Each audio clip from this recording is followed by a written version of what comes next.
Thanks, Waylon. Thank everyone for coming here. The September program reception was a great success. It was the time when we debuted our donor plaque that honored all the people that donated money and labor to rehabbing our museum. About 50 people attended this program, and we thought it was very successful.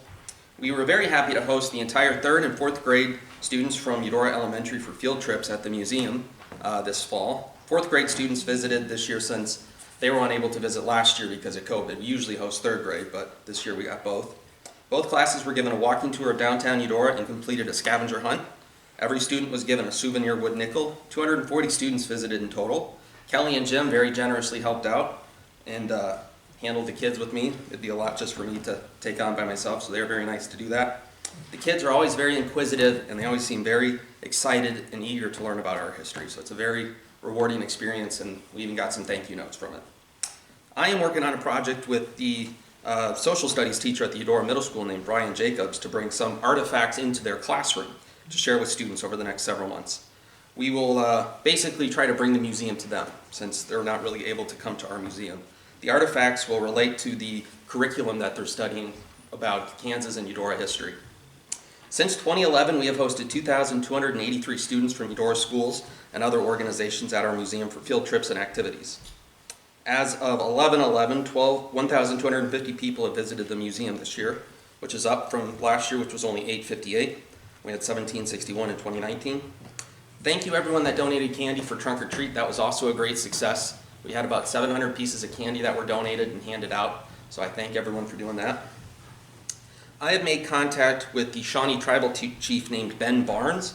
Chief Barnes has expressed an interest in visiting our museum to learn about Eudora's Shawnee history, as well as the Fish family, which I thought was really cool. I met with Kyle Branning, who runs the Edward Jones office at 706 Main Street. I've supplied him with some historical photos from Eudora's history to display on his office. The Historical Society sold the St. Louis Public County Library one copy of every book in our museum store for $246. I hand-delivered it because I happened to be in St. Louis at the time to see the Rolling Stones, so it worked out well.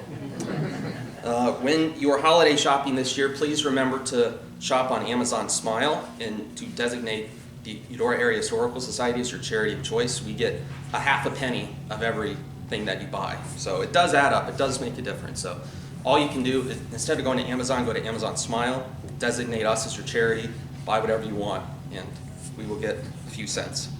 But it does add up. We do plan to sell advertising in our newsletter, which will be sent out in January, so if you want to buy an ad, please reach out to me. Our programming theme for next year is the 80th anniversary of the Sunflower Ammunition Plant, which opened in 1942. If you worked at the plant, if you know anyone that worked at the plant, please get in contact with me because we want to put together a program where former employees at the plant will share their stories and experiences. We also plan to have another program about the Sunflower Village at some time next year, as well as we'll try to have other programs relate to that theme as well. And our next program will be on January 20th at the Eudora Community Center at 7 p.m. The topic is to be determined. That's all I have, so right now I'd like to introduce our speaker for today, which is Janet Campbell. I think most people in here probably know Janet. She will be giving the program today. I've had the opportunity to work with Janet over the past few years with regards to this building's preservation, and I have to tell you that I really do admire deeply what Janet has accomplished here in this building. She has researched and discovered a treasure trove of information relating to this building. One tidbit I believe she uncovered was that this is the oldest standing Catholic church in the state of Kansas, which I think is pretty remarkable. You know, a testament to the Eudora community for keeping it going all these years. She was the driving force behind putting this building on the National Register of Historic Places, which is a great honor. She has applied for it and gotten grant money to help with the building's rehab efforts. She and other volunteers have already started a great deal of rehab work. I think we can all see that our work has paid off. I think this building has a very bright future, and I think it's because of the work of Janet and others. And I wish every historical building in Eudora had someone like Janet to look after it. We'd be looking pretty good then. The last thing I want to say is that we do have a donation jar by the front door on the little table there. Anything you put in that jar we'll give to Janet to help with the rehabilitation of this church building. I think sending a few dollars Janet's way will be one way to thank her for inviting us into this beautiful building today and sharing with us the history of this building. So that's all I have, and I'll turn it over to Janet in the back there. I'm back here because thank you all for coming. We've been around to show you some features on the outside. So, and I want to kind of explain the property a little bit. So, we're going to go outside maybe 5 minutes. Welcome to come. If not, you're welcome to stay here until we get back. So, I do caution you, we did planted grass, so we're going to stay on the sidewalk as much as possible.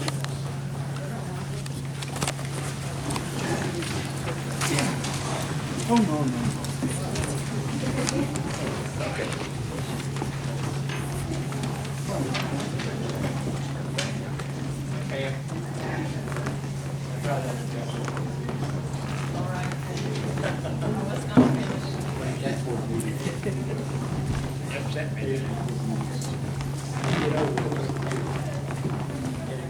I like a person that says what they think. Yeah.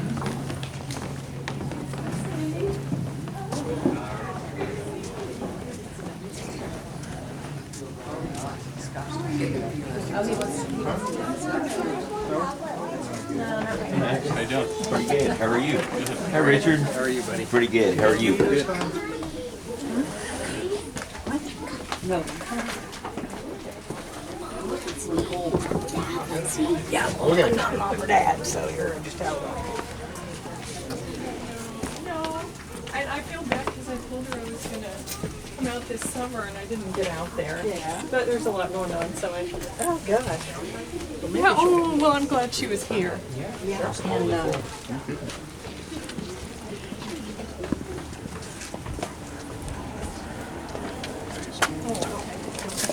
I'll talk to you after. Yeah, sure. Okay, the church was actually built in three phases. Oh, he's with Mom. From 1854, and the last one finished in 1897. The property was donated to us by Peter Harding, and his portrait is down in the museum. More about him later, because he's kind of an interesting guy. The property actually expands quite a distance. On this corner right here where the beige house was, there were 3 different schools.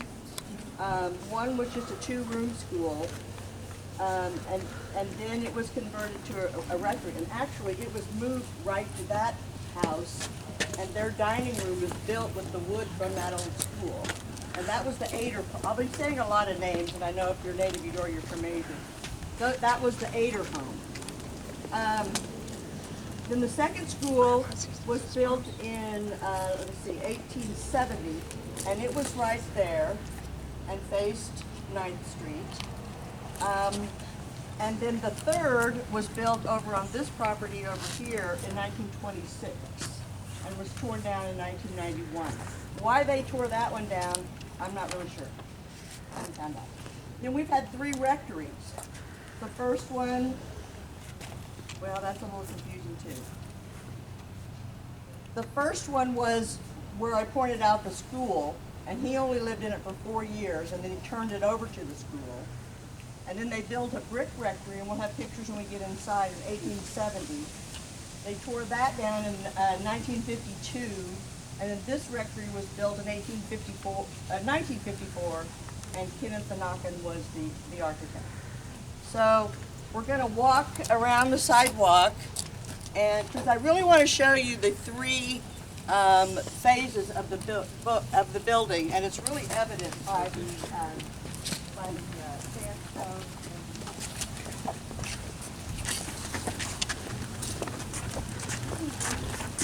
This house, this old house right here, is one of the oldest houses on the street. It was built in 1816. Not sure who built it, but the Walker family lived there, and then the Gregory family lived there until the 50s. This house was often known as the Hagenwood house. He owned the ice company, but actually Joseph Summer lived there before, and he ran a blacksmith shop that was down at the corner of 10th and Church.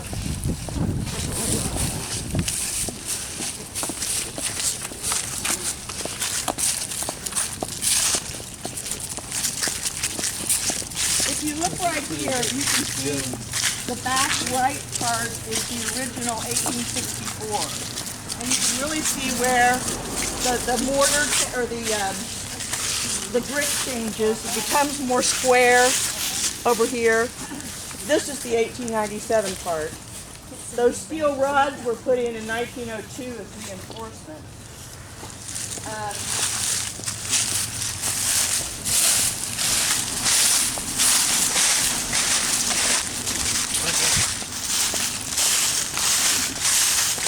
Another older property. This is actually where I grew up, but this was built in about 1910. But before that, it was a seawalled grocery store, and that's why there's a hitching post out front, because it was a grocery store. Were you related to the Seawalls? We weren't then, but we are now. The house was actually built for the Shearer family, which Kim is a Shearer. And then my parents bought it in 1951. So this is a really good view of the original structure versus the second structure. This stone right here, that's 1864. This vestibule was added about 1880. The priest that was here really wanted to build a whole new church, but he really couldn't afford it, so they just built that vestibule. It was done by Flecko, which we'll get into more of that too. I think it's okay if we traipse across here. Okay. This was the Groninger house. Many of you may remember Anita Stidler and Bertha Roach. Oh, sure. That was her parents' home. That's where she grew up. The house that Anita lived in later? No, she lived down here. Yes, I remember helping her at her house, and I couldn't remember which one it was. Mrs. Groninger rang the bell 3 times a day. Probably have everybody gather on the gravel and you can stay on the grass.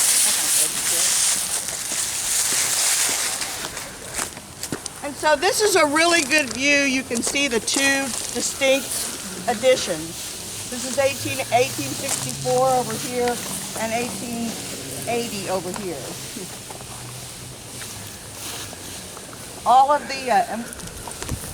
the stone was blasted from the quarry, just about 3 miles east of town, and hauled here. The only what should I say? The only problem when they were building it is that one of the oxen was crushed by the rock. Oh. That was the only casualty. That's what I'm trying to say.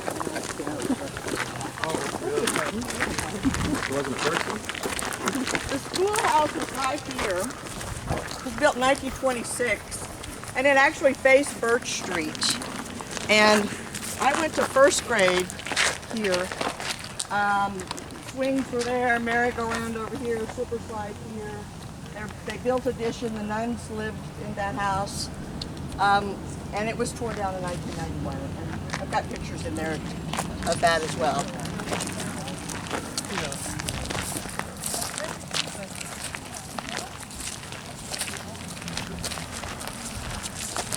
And then here again, you can see the additions. And if you get up close, and Craig, where are you? Craig Connell. He's inside. Oh, okay. he knows. But if you look really close, you can see the tool marks that the masons used to square up the stone. But you know, when I look at a place like this, I think, how did they get the stone? I mean, it's 1864. How did they get it up there? Anyway. This is to the basement that was dug in the 20s. After the tour, you're welcome to go down there. It was dug out in 1922. They had a coal furnace. Well, originally there was wood inside. They converted to coal, students always talked about at recess they had to shovel coal through the chute. And then they went to natural gas. But in 2009, when we were celebrating our 150th, that's where Julie Stewart and some of them found the original stained glass windows, which I'll show you when we get inside too.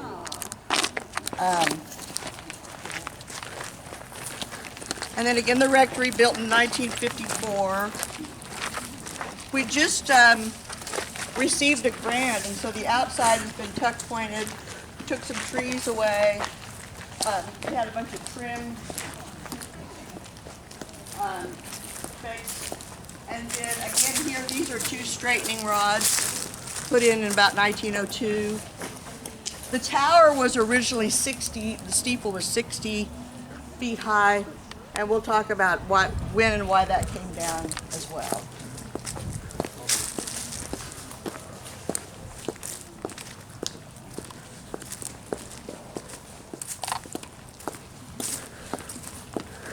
Okay, and then we just got the National Historic Registry plaque yesterday, got put up.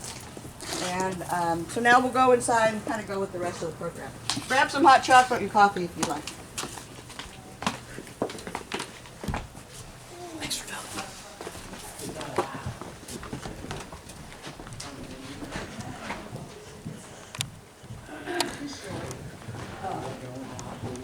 Well, Lisa, yeah. Don't forget my food, that's it.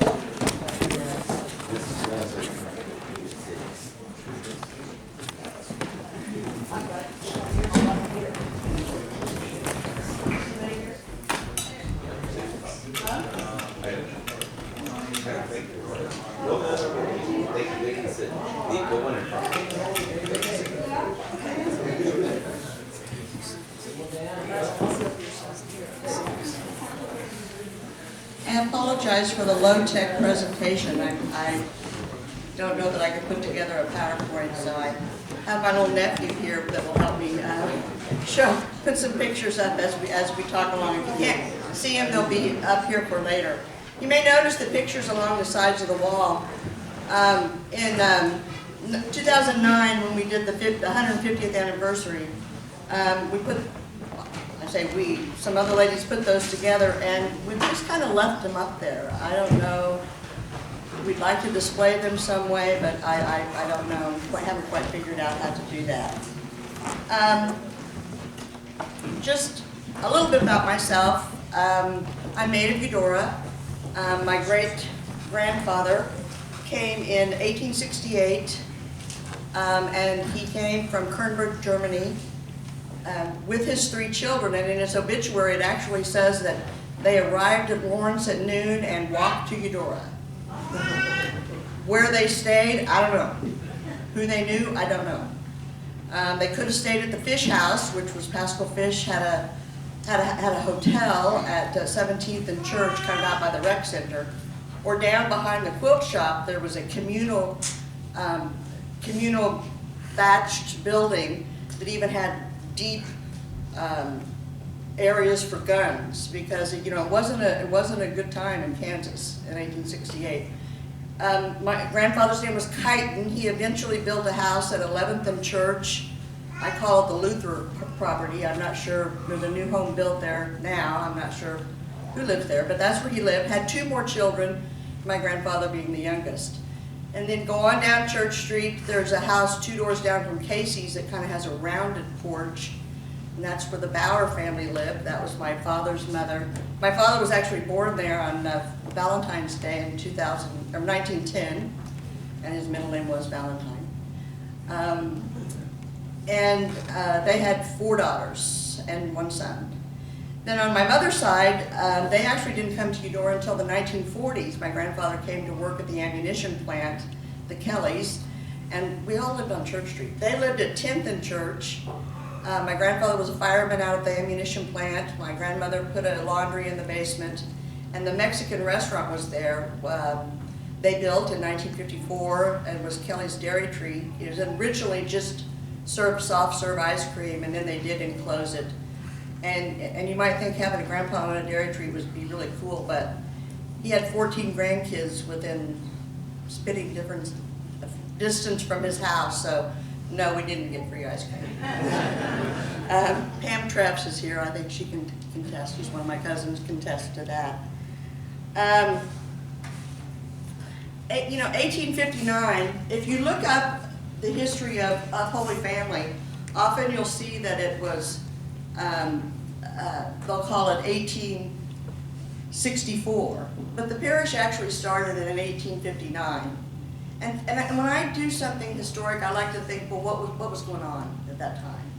So what was going on in Eudora in 1859? And here's the first problem I came upon. I think that Eudora was 2 years old, and you history buffs out there may help me. Wikipedia says it was 1859. The deed wasn't signed until 1860. We celebrated our 50th anniversary in 2007, and we celebrated the sesquicentennial in 2007, the 50th anniversary in 1907. But in the sesquicentennial book, it says it was founded in 1858. So, Ben, which is it? I think it's 1859 is my understanding. Oh, he says 1859, so there you go. But, who knows? Around 2000, I think it depends on, they talk about founders, when they came, as opposed to when it officially became a city. So think about 1859, Eudora was 2 years old.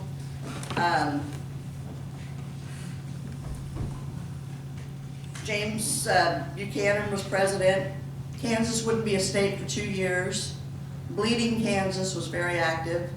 The Civil War wouldn't be over for 6 years. There was a terrible drought. St. John's was a year old. And Jesse James and Quantrill were running around.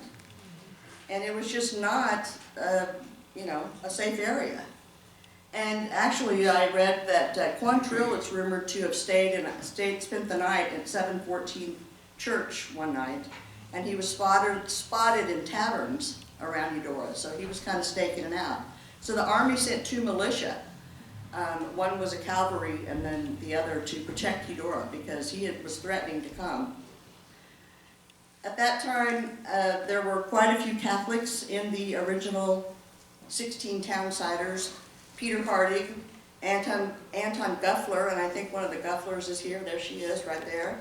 John Kellerman, Joseph Hertz, Fred Faber, who became the first mayor, Joseph Stadler, James Brazil, Leo Vitt, William Pfeiffer, Franz Bleckel. And for them, so this is 1859, for them to get to Mass, they had to load up the wagon. They had to cross, the one that rode to Lawrence yet, they had to cross at Blue Jacket Crossing, then they had to go around by Franklin, the town by Blue Mound, and then eventually get into Lawrence. St. John's was a year old. It took them all day to go to Mass, but they did. But things were getting kind of rough, as I said, with Quantrill, and so what they did is they approached Bishop Miege, who I'm sure you've all heard of Miege. He was actually in St. Mary's at that time, and they approached him to say, can we have a regular priest? He said yes, and he sent Louis Genther to say the first Mass. And he said it actually downtown in the Andres Brother grocery store, and they would just push the goods aside, and they'd say Mass once a month. When he came on horseback from Leavenworth to come to say Mass. So, I don't know, you think about all those things, and you have to admire the fortitude they had. So, he came, he said the first Mass, and they decided that they were going to then build a church. Again, if you look up Holy Family Church, often it'll say 1864. That's actually when the building was finished and decorated, or dedicated. The parish was actually formed before that, in 1859. And between those, well, let me start up. So they decided to do the church. They decided they only had $3,000, and I'm not a math major, but I tried to figure out, they only had 20 families, and they raised $3,000.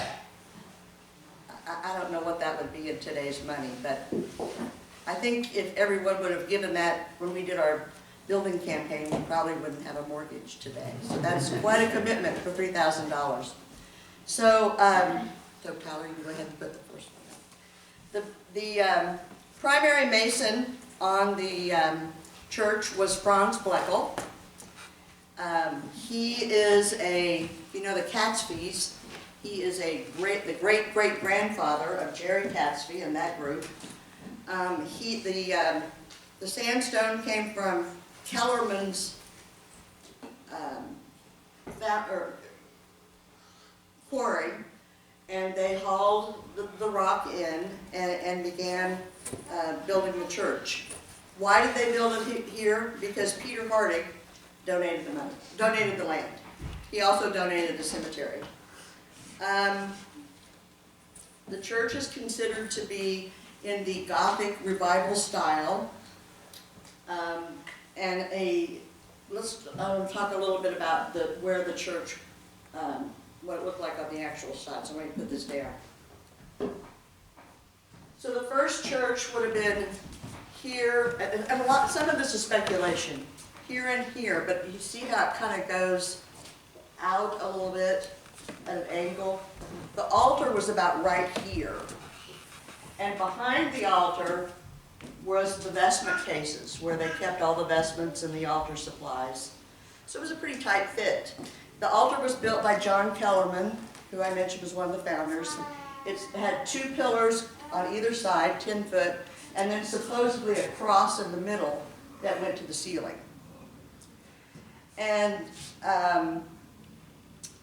in the back of the church, there is a tabernacle, which you can look at. When we finish, you're free to roam around. I believe that to be the first tabernacle of the church. In every altar, there is an altar stone. The stone is, you're having the sacrifice of the Mass. So within an altar, there's always a relic of a saint. And in our new church, built in 2015, it's St. Rosa Philip Deschain, who is the only saint from the state of Kansas. But in this altar, we found the altar stones, and again, you can kind of look at it. I believe this to be the original altar stone. The relic is in that brown spot right there. Don't know who it is. A relic is a small piece of bone from a saint and is within the altar stone. So, don't know who it is, but I speculate this is from the 1864 altar. And then I'll show you the one from the 26 altar here. So it's 1959, they have the church built, everything is going along well. The architecture is considered vernacular architecture, which basically means they don't hire a professional architect. The building represents the style that reflects the early Kansas settlement. And there are very few buildings like this that remain.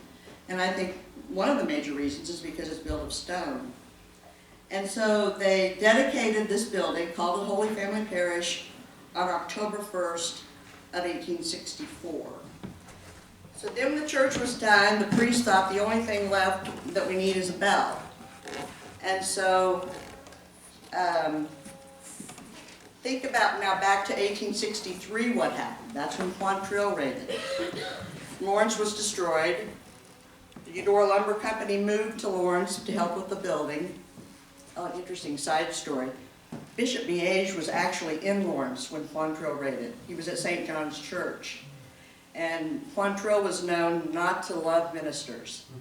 And he went to the door, and Bishop Miege said, "Hey, I'm here to do confirmation tomorrow." Quantrill thought about it and then left and spared him.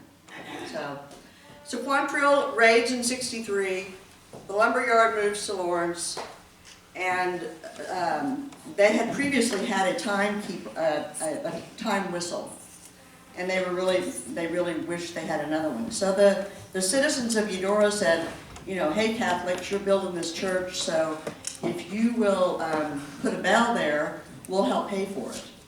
And so they took up a collection, don't know how much, don't know actually how they did it, but they bought this bell. And this bell was cast in 1852 at Paul Revere's foundry in Boston. And I was amused about a year ago, I saw an article in the Lawrence paper about the Methodist Church at 10th and New Hampshire that said the oldest bell in Kansas rings again. And it was like 1865, and I'm like, hey, we got the 1852. That bell still rings. It rings. It was electrified. It's over in the tower by the new church. And another bell that came later. And it rings, and so the Catholics said, okay, we'll take the bell, we'll ring the Angelus. And if those of you know, hear the bells, they ring at 6, noon, and 6. They ring 3 times, pause, 3 times, pause, 3 times, and then if there's a second bell, they ring 9 times. Basically, it goes back to the 11th century, the monasteries, and it was just their call to prayer. And some of the monks would say each ring of the bell, they would say a Hail Mary, but you know, everyone has their own prayers that they can say when the Angelus is rang. In Eudora, we started ringing the Angelus, and maybe someone can correct me here, but I think 6 o'clock was just too early, and there were some complaints. So it actually rings at 7, noon, and 6. It's had some misfortunes. It hadn't rang for a few years, but it is ringing again, and we're delighted that it is. It was electrified when we moved out of here in '63. And that big tower that is next to the 1963 building is where those two bells hang. But that is the oldest bell in Kansas that I know about. So now it's 1864, and there had been 20 families in 59. I'm not exactly sure how many in 1864, but there were in 59 there were 20. In 1864, you know, not a lot going on in Eudora. The streets had been surveyed. This was C Street. There was a grocery store. There was the Ziesness harness shop. And there was a brick kiln. There was a canning factory. There was a blacksmith. There was an undertaker. And there were 7 saloons. So I think they thought that was a good idea to build a church. C Street, what was going on around here? Not a lot. I mean, there was maybe some small thatched homes. Really not sure. I researched some of the older homes. The home here at 911 Church, not sure who built it. My sister Mary Kay lived there, bought it from the Walker family. And when she was remodeling, found a cistern under her bed, so everyone had a cistern in those days. I grew up at 915 Church, and that had been the seawalled grocery store until 1868, and that's why the hitching post is out front. And they tore that down, and then my grandfather Frank, who built a lot of the homes on the street, built that home. And my parents bought it in 1951. Around here, the house to the corner here was the Hagenbusch house. That was the Ader house. Behind me was the Griner house. So the oldest building that I know of is at 710 Church, which Greg Coleman, where are you? Yeah, his grandparents lived there. It is older than this building. And if you drive by it, he's redoing it. The man who owns Salem Chapel, it looks great. The rock looks very similar, so it must have been from the same quarry. And I think that's about the oldest house on Church Street. The Gruber house in the next block is the 1860s. And that's about the oldest houses I could find in 1860. So we're here in the church, and it's getting kind of crowded, and so a priest came, and he was pretty young, pretty gung-ho, and he wanted to build a whole new church, but there just wasn't the money, just wasn't the funds. So he eventually built this. But something I want to show you before that, and so Callie, you can go to the next one. I don't know if many of you knew that, and Ben helped me out here, the man from Germany.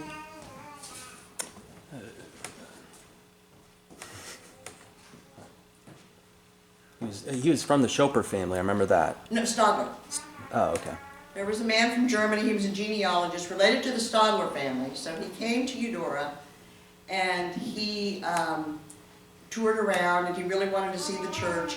He walked through the cemetery, and he goes, this is like being at home. You know, here's the Kasbergers, and the Seawalds, and the Shearers, and the Gufflers, and the, everyone he's related to. And so I got really interested. So my husband and I traveled there in 2015, and we saw a lot of, same thing. We went to the cemetery, and here's the Seawalds, and here's the Rothbergers, and the Gerstenbergers, and the Nices, and the Grostadiers. It's like mini Eudora. But then he took us, Reinhold Hofer, that was his name. And if you get on the Eudora website, Eudora History website, he brought a crew from Germany to do a feature about the German settlement. And so he just insisted that we go to this museum. And I mean, it was a little bitty, it was really a restaurant, and just had a little museum upstairs. And he showed us this map. And again, you can come and look at it later.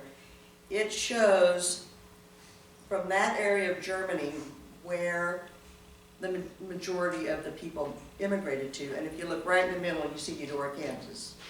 But that was a weird kind of experience to be in the middle of nowhere, Germany, and see that.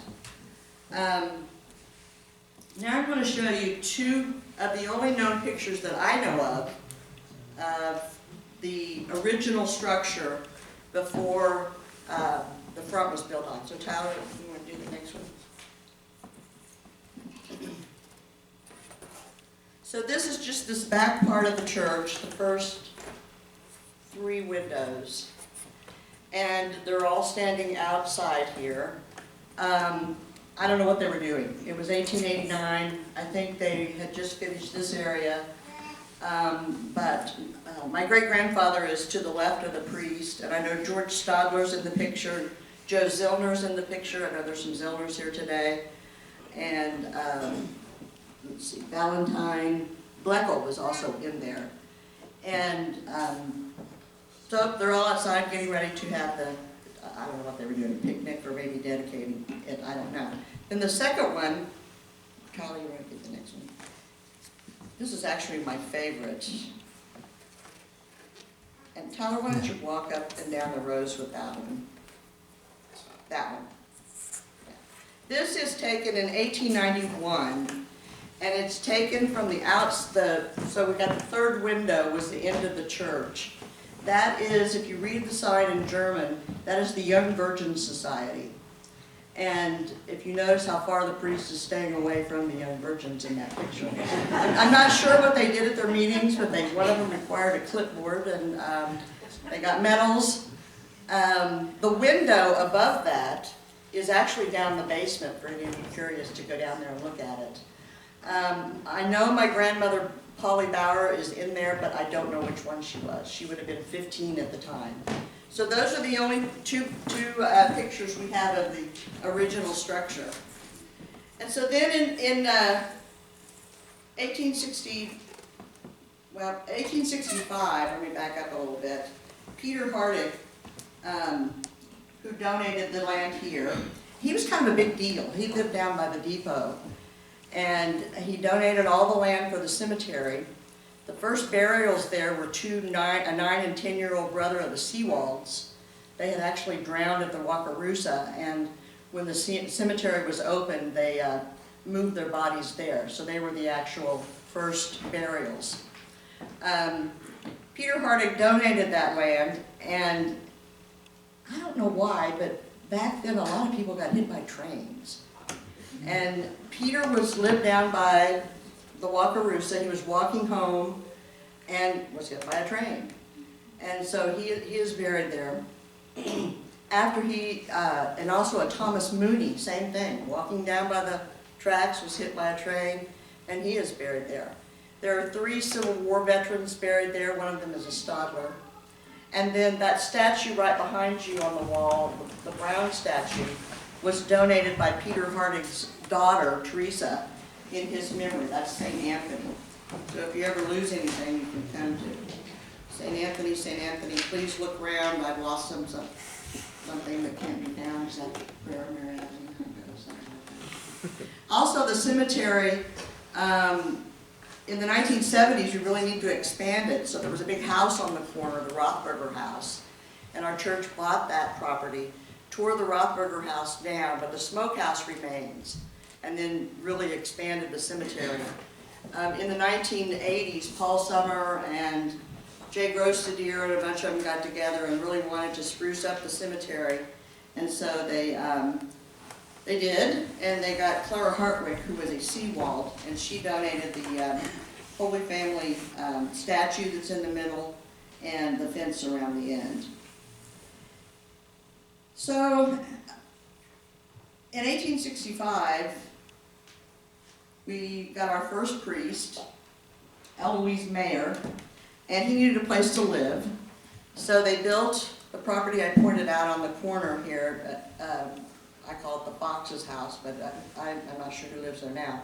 He built a 2-room rectory, and he lived there.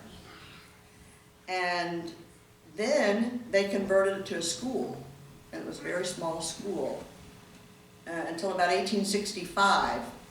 And the man that lived in this house right here bought it and actually moved it down to 9th and Church Street here. And the dining room of it, and it was the Ader house, the dining room is supposedly still used the lumber from that school. Another school was opened was built, okay, Tyler, I think the next one.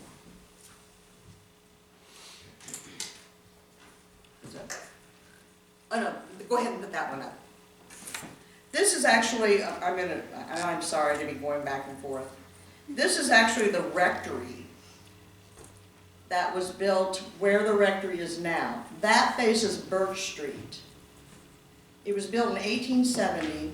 It was added on to a few times. It was torn down in 1952. And so back to the school, they moved that little school over, and Frank Summer was commissioned to build a new school, which he did, and there were 40 students, and we had, I think, 3 nuns who came from Leavenworth. The school continued. The school kind of had its ups and downs. They had to close for a while because of the grasshopper plague. They couldn't get enough. Didn't have enough students. The students really never got over 100, and that's even in the best days. Students around 40 to 60. Catherine Bleckel was one of the teachers there. And I don't know what happened to that school. I think it was, I'm not sure. I never really could find out what happened to that school. And then we'll talk about the other school that was built over here. That was in 1926. So in 1888, they decided to build this section of the church. Again, you can walk in it later. That's called the sacristy, and use the same stone, the same quarry, Kellerman's quarry. So they could move those cabinets that were back here into there. And so the altar then was pushed back. So there was more room around here. Our little committee here that's doing the restoration, I'm going to talk a lot about the windows because the windows just really mystify me. The windows were originally clear glass, but this window of the Holy Family, and if you go in here, the other window of St. Lawrence, they're a different manufacturer. And I think, again, this is just me, I think maybe the window of St. Lawrence was here, because that was the exterior wall of the 1864 building, but I don't know. The other window over here is kind of an anomaly. There's a weird piece of not weird, but an odd-shaped piece of stained glass in it, and it has a painted top, and I really don't know why they didn't make it look like the others, but it doesn't. These windows that you see in here, well, we'll get to those later. They didn't come till the 1920s. I'm obsessed with the windows. So we built this room, we had a little more room, keep growing. By 1891, we had 75 families. And then they decided that they were going to build the front part of the church. So why don't we put up that one?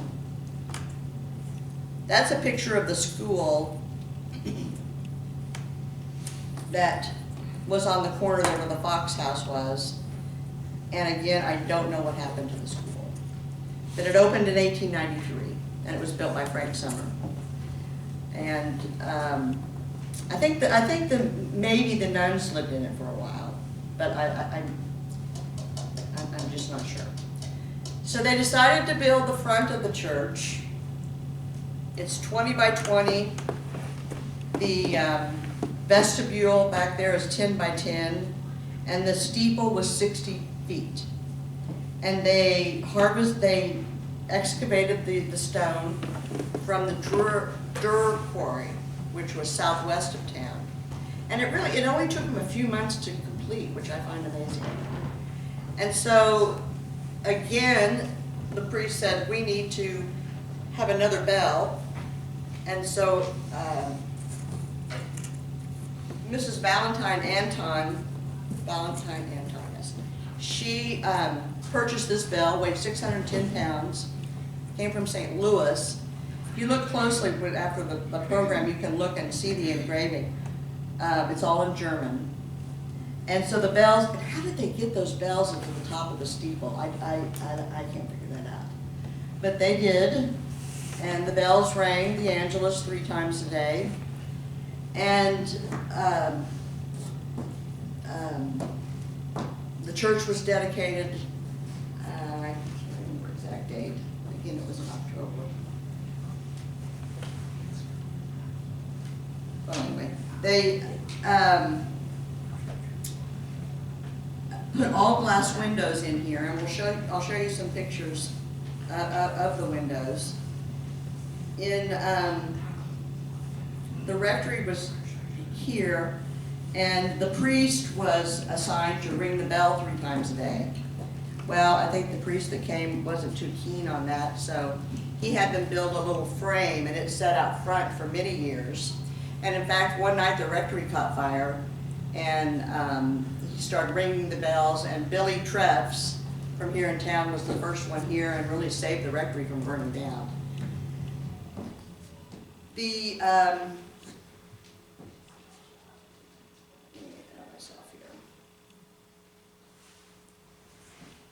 I think the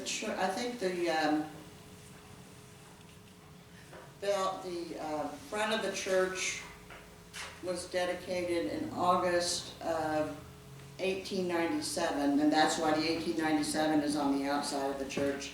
When it was posted on Facebook and we talk about it being the oldest church, someone says, well, why does it say 1897 on it? I don't know.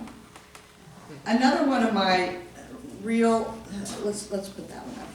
Another one of my real questions is, all over the papers, when you read about the church, they keep talking about this clock. That they're going to put a clock at the top of the steeple. And if you look in some of these pictures, it looks like there's a clock there. But I don't think there ever was.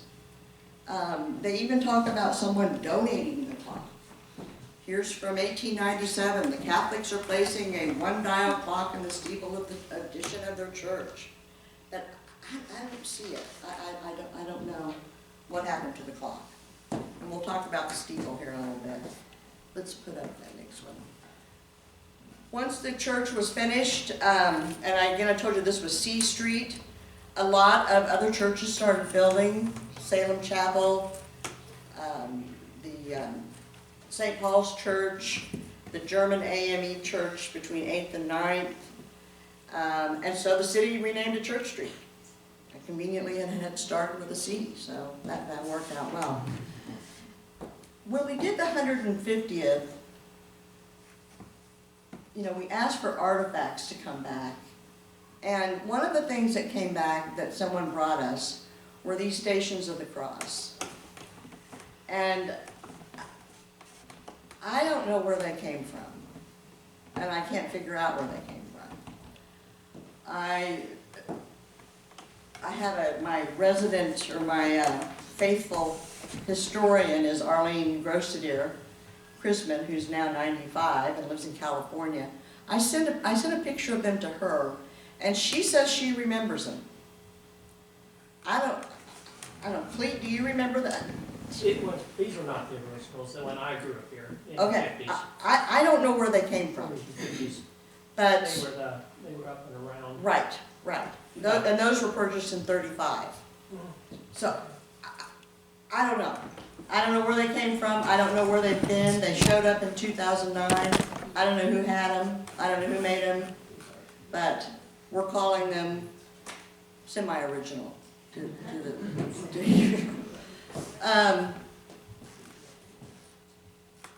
Also at that time, we're getting close now to like 1926, and we had a Father Hart. And Father Hart was pretty young and gung-ho, and he really wanted to remodel inside of the church. So what he did, first he had Frank Summer again dig out the basement. There were two about where you're sitting here, Mrs. Gabriel, and over here were the wood stoves. So Frank dug out the basement, and you can go down there if you want to, and they heated with coal, and then they eventually went to natural gas. And I remember as a kid coming to Mass here, and that grate there was the only source of heat that we had. And then eventually we did get a furnace in. Father Hart also, he wanted the stained glass windows, or he wanted the windows to look a little spiffier. So he asked Joe Bleckel, who was Franz Bleckel, the mason's son, to paint them to look like stained glass windows. And that's what those arches are there. And amazingly, we found them, or we didn't, Julie Stewart found them in the basement when we did our 150th anniversary. And when you look at this window in here, you'll see that it's still in place. Let's put that picture. That picture, Tyler, what does it say on the back of it for the age? No, the other one, this one here. 1910. 1910. So that's from 1910. If you look at it, it's the clear glass. But again, if you look real close on that side, you can see some of those multi-glass windows. I spent, I can't tell you how many hours looking through newspapers trying to figure out this glass window, this stained glass window thing. It's just driving me nuts. I don't know. There's another one down at the museum bin, and it looks different than this, doesn't it? So there may have been two sets of those rounded ones. I don't know. I was really wanting to know when these stained glass windows were put in. I interviewed lots of people. The only thing I could find was an article with Paul Summer saying that they were put in the 40s. But I couldn't find it in the newspaper. The newspaper would tell you when we painted it, but I would think the stained glass windows would have been a big deal. But they weren't. But I finally, just a couple months ago, started looking through the ledger, which makes sense, follow the money. And I finally found out these windows were purchased in 1942, which was when we were really growing because of the ammunition plant. And all of the windows together were about $500 maybe. Is that what I had? And we also put in new pews at the time. And they were like I don't know, they weren't as much as they are. But you'll be shocked to know if we're trying to get these windows renovated, and it's $90,000 to restore them. So back to 1926, they're redoing the inside, and Father Hart asked Frank Summer if he would build a new altar, which he did. He built this altar in the Roman style. He actually built it in his basement. He lived down behind the bank. He ate something maple, and it was dedicated on Palm Sunday. There's a plaque down here that he put on, and it says in Latin, "Privileged altar perpetually set aside to celebrate Mass." And I told you about the altar stone. This is the altar stone from that altar. Again, you can come up and look at it. The relic is in here. Don't know who it is. The stone went right here. You can see where it went. And then the tabernacle was here. And so he built it and brought it in and installed it. He also did this linoleum floor, which I don't know anything about linoleum, but everyone that looks at it is amazed at how intricate the cutting is. And then, Clete, in 1935, I did find that Charles Shearer made a donation to the church. I think it was for $50-some, and the next month, Stations of the Cross were bought for $50-some, so I think that was his donation. And they were a rounded plaster station. We don't know what happened to them. Pauline Gilroy thinks they were donated to Perry. I have a friend that goes to Perry, and she said she doesn't know where they are. That cross back there on the choir loft was carved in 1935 by a Paul Summers's uncle, I think, in Oklahoma. And he donated that to the church. And again, when the church closed, they gave it away, and someone found it at a garage sale and brought it back. So we're glad to get some artifacts back.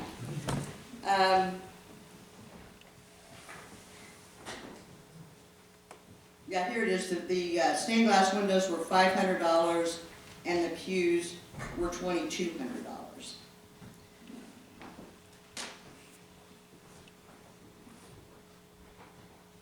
Some other improvements that went on, and this is the one that's kind of fascinating me the most. In 1905, and I read this in the Eudora News, a fresco artist named Mr. Miller came from Kansas City, and he spent 2 weeks supposedly painting biblical scenes along the walls of the church. You knew about this? Do you remember seeing them? Yes, before they put this on. Okay. I may need to talk to you. So, Mary Lou Hamlin was sitting back. Wet plaster is what that painting in wet plaster, fresco is. Very little of it west of the Mississippi. Okay, I need to talk to you because I'm fascinated by this. If you're sitting back, I think, Joyce, where you are, Zillner, if you look to your right, you'll see that there's some color on the wall. Oh, no, that's Mrs. I can't see that far. Right where you're sitting, Ruth. If you look there, you can kind of see some color. And when we applied for this grant, I got hooked up with this, she's an architectural professor, and she's very interesting in indoor preservation. And in fact, next year she's going to teach her graduate class on maybe working on some of the interior of this church. So she came down and she toured it, and she brought a woman who is also a preservationist, but specializes in chemicals. And we went upstairs in the attic, and in the choir loft, and I invite you to go up there, because they tore some of those panels away, and sure enough, we found the stenciling up there. And we'd really like to, it's going to be a project that once you get into, you can't turn around. But this, what's on the wall right now was put on in 1942. It's called New Wood. It was from a company in Axtell, Kansas. I kind of think it was like the paneling of the 1960s. It hid everything. And it stays forever. And I think it kind of holds the musty smell, but I can't attest to that.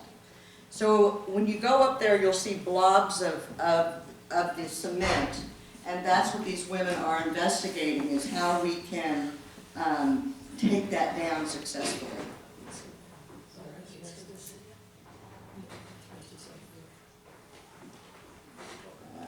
Let's see. Okay, so now we're going to talk about the steeple a little bit. You got some pictures for me, Kyle? Let's hold that one up first.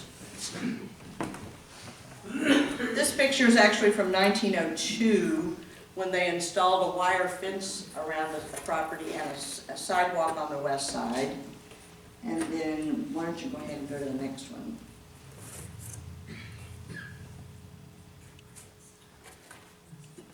Yeah, put that up. This is Frank Summer, who I've been talking about. My grandfather built that, and I think he looks just like Ray Coleman, who's also his grandson. But he did a lot of the building. Why don't you hold that next one up? This is a picture of the school that he built in 1926. And you can put that in front of Frank. Well, what he looks like. Yeah. The school was built in 26. Frank built it go ahead and hold the next one up. A few years later, they built an addition for the nuns to live in. And that building, I was sorry it was torn down in the early 1990s. Yeah. You can go ahead and take that one down. Why don't you go ahead and put the next one up? Here's another picture that has me mystified. This is 1839.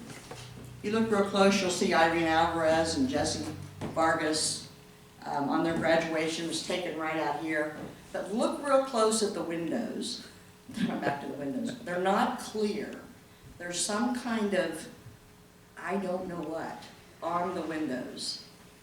I don't know if it gave it a little color or what, or when they took it off and cleaned again, you may remember. I don't know.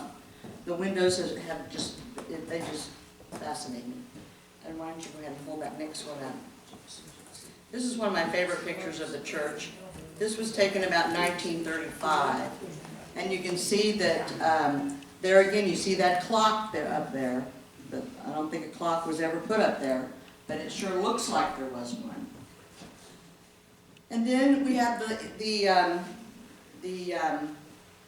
steeple. Steeple, I get lots of different stories. I know that in 1911 it was struck by lightning, but not enough to take it down.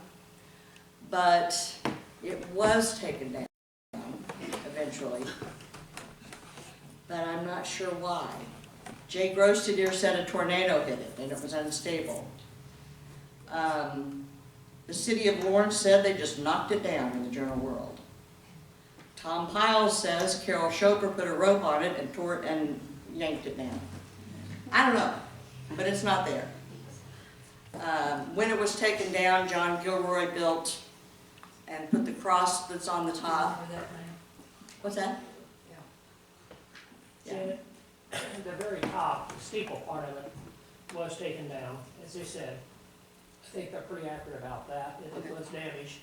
And there was an artist from DeSoto that had did an art work painting of this building with that on it, and I did not buy it. And I kicked myself many times for not buying that picture. It was an artist from DeSoto.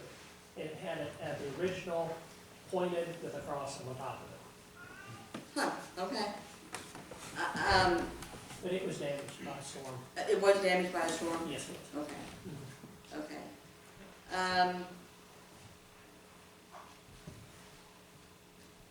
You can go ahead and put the next picture up. This picture, I just like it. Because it's a First Communion class. You can see the original statues are there. Greg, I don't mean to pick on you, but it's your First Communion. And you look very holy there in the middle, in your little white outfit. I don't know how long they wore those, but I think that's a great picture. That's Father Miller in the background. Then, That wasn't that long ago. yeah, that's true, that's true. So go ahead, Tyler, and put that next picture up. Everyone knows Marge Groninger, and probably a more sainted woman there was to live. And she was our secretary at St. Teresa's. She was the city council's secretary. Her minutes are just impeccable to every detail. And she gave me that picture, but I think she's wrong. And I'll tell you why. She wrote on the back of that it was 1966. But I don't think there's any way. I mean, I was living right over there. I would have been 10 years old, and I think I would have remembered the steeple coming in. And you see the steeples in it. But look real close. The street lights are different. I don't know what that tower is on the right side. Is that electricity? I don't know. There's a stop. There's a yield sign, Mary Kay. I don't know if you remember a yield sign there. I don't know when that picture was taken, and it's in color. Did they have color pictures in 1959? Did they? Okay. I think it was 1959 and Marge just made a mistake. But that's just me. Yeah, oh, sure. So I would appreciate some of you historians maybe looking at that and tell me what you think. So we're moving on to about 1940. There were 600 people in Eudora. 111 kids going to the school. Well, you know what happened in the early 1940s? The ammunition plant came, and this town just exploded. If you walk up and down drive up and down the alleys, you'll see every building converted to an apartment. I know they had to add masses here. The population of the school was exploding. We didn't have enough water lines. I mean, they ran a bus from Sunflower Village here and brought students. And so we knew that something had to be done. And so that's kind of when they went into the planning for a new school and a new church. And that happened about 1961. And the new church and new school were built with the thinking that it would be a temporary church, a temporary school, and that we would eventually move to the basement and have a gym and a cafeteria. Well, it was temporary for 50 years, but you know, it worked out okay. The last Mass was said in here in July of 1963, and you know, I can't speak for everyone, but I know that it doesn't have a restroom. It was cold in here. It was hot in here. And we were just really excited that we were going into this, you know, 1960s really cool building. And so they shut it up, and some things were given away, like the cross and the stations. The pews, most of the pews were given away. I think some of these pews, those that Cleet's touching there, I think those were purchased in the 40s. I think these here were from the choir loft. And so it just sat. And then the windows kind of started getting vandalized, so they boarded up the windows. And there was talk of tearing it down. And I know one day there was a man that was walking around looking, I think, about the possibility of tearing it down. My mother, who lived right over here, chased him away with a broom and told him to get out, that they weren't going to tear it down. So it stayed. And then about 1981, Jay Grostadier and Kenneth Van Auken, who was not a member of the parish, and Leo Lauber and Al Coleman got together and said, let's do something to restore this. And so they raised some funds, I'm not really sure how, The vines were growing inside, they tore the vines out. They took the boards off the window and put the plexiglass on. They put a new roof on, they put new gutters in. And the community really wanted to see it, so we opened it up in 1981 and had a Christmas caroling service, which we're having again this year on December the 12th. And it has become a nice landmark. In 2001, Father Ray Berger came. He was very interested in the church. He carpeted it. He put in the air conditioning and the furnace, put in some new gutters. And so, you know, it's been getting more use. There's an occasional wedding. There's Mass every Saturday, or the first Saturday of the month. My granddaughter was baptized here a couple of weeks ago. So it is getting its use. So now that we're on the Historic Register, which was started in 2018, we hope it really will open some doors. We applied for a grant to Douglas County to get for $80,000 to do the windows and do the tuck pointing. Didn't get the money for the tuck for the windows, but we did get money to tuck point it. We took those two big cedars out because they were rotten.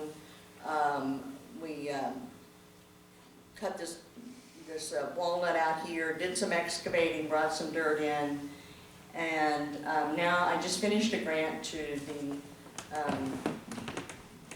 Heritage, I can't remember the name. Heritage Trust. What is it? Heritage Trust. Heritage Trust, and it's for $90,000. And what it will do is, and God love Jay and Al for putting the plexiglass on, but the plexiglass actually hurts the windows. If you look at it, the heat gets trapped between the plexiglass and the window, and it deteriorates the glass. And so that's when you're driving by, you kind of get a foggy gray look. So what they will do is take these windows out, they'll re-let them, they'll clean them. The ones that are broken, they will go to the actual glass company in Indiana and match the glass as close as possible. 2 of them have to be totally rebuilt. Then they will install a 1/4-inch aluminum frame around the outside, which will create a venting system. So, and then they'll cover them with a clear glass. And so they should be beautiful. So keep your fingers crossed and maybe light a candle that we get that. We have a committee. There's 4 of us that get together and decide what we'd like to do with the church. I'll share my preservation plan with you. Our first priority are the windows. And then we hope to remove the ceiling. Peter Bach assures us that it's a nice beaded wood ceiling. And you see how dim it is in here, so it needs to have it needs to be rewired. That would be the next. Then still working on the new wood. And what we find is what we find. It may just have to be painted. You know, it maybe cracked too much, I don't know. Then we'd like to bring up the carpet and restore the floor. We'd like to take the walls out here, take the coverings off of that and restore that. The furnace is going to be, going to need to be redone. And then we'd like to explore new pews. We did find out last week that the roof was damaged during a hailstorm, but the insurance is going to cover it, so it will be getting a new roof. If you see a new roof coming, we knew about it. And I see Bill out there. Your dad, Leon Gordon, actually, when they were restoring it, did all the tuck pointing free of charge. So it's interesting when the Historic Register, when they came and toured the building, they said for its age, it's actually in excellent shape. And we talked with the Archdiocese. They've confirmed that it is the oldest Catholic church in Kansas still in use. And so we think that will be very helpful towards funding. And we hope to keep doing things. Last summer, Peter Bach and Craig Connell, who I think is left, redid the bell tower, and Kyler, why don't you go back there and ring the bell? And I kept telling them, that I really miss those bells, because as kids, we came over and rang them. And so Peter said, well, go look for a bell. So I drove around, found an old school bell, and he put it in there, and Tyler's going to demonstrate. It still does ring. Pull it hard. It's not as loud, but it's a bell nonetheless. So, and like I said, the other bells are over in the new church.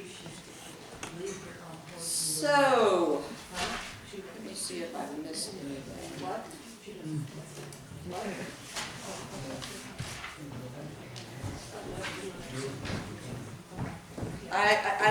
I'm going to leave you with one thing that I found in the Daily Kansas Tribune in 1866. And it says, I wish every stranger who visits Kansas could see the magnificent valley east of Lawrence and the village of Eudora. I have rarely seen a spot of more beauty and fertility combined. A person who could own a farm here with a cow, some pigs, a pretty wife, and a fat baby, and not be contented, should be transported to Leavenworth. So I think we're in a pretty good spot. Again, I invite you to look around. You know, the confessional in the back is is original. Go upstairs. I know there's been a sign up there that says we don't, that it's a danger. Really, the problem was that it's not accessible. Maybe no more than 10 of you up there at a time, but I'd really like you to look at the stenciling over here on the wall, and we have some things stored up there, so you'll have to kind of walk around those.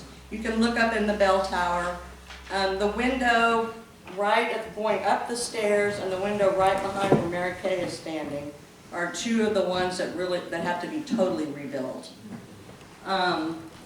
If you look in the wood pews, you'll see my brother's initials way too many times. We came up here, this was our playground. This was, just across the street. So, are there any questions? Lenexa, the church at Lenexa, Holy Trinity, was at one time a mission of this church. They rode from here to. Priest had a horse and he would ride from here to Lenexa Oh, wow, to really? say mass, Okay. because this was. This was his home. Interesting. Well, when we talk about religion, this being the first church, but actually Eudora, there were organized religions before.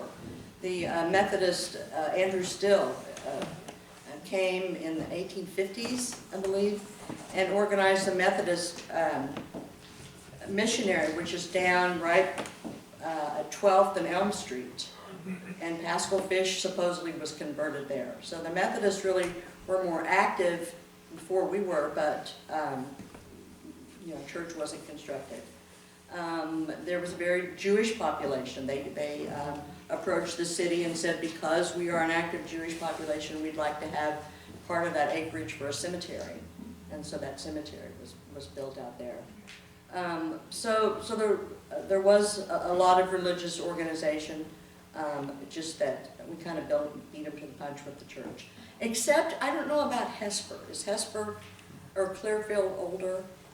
Possibly. I'm not sure. I think this is the oldest in the city limits. It is the oldest in the city limits. Yeah. Oh, and I did check before. We are now up to 374 families. So the church continues to grow, and now we have 4 buildings to support. This one, the Rectory, the 63 building, and now the new church. So that's why we're really going after grant funds. I have the very last picture. And I brought this one again just because I like it.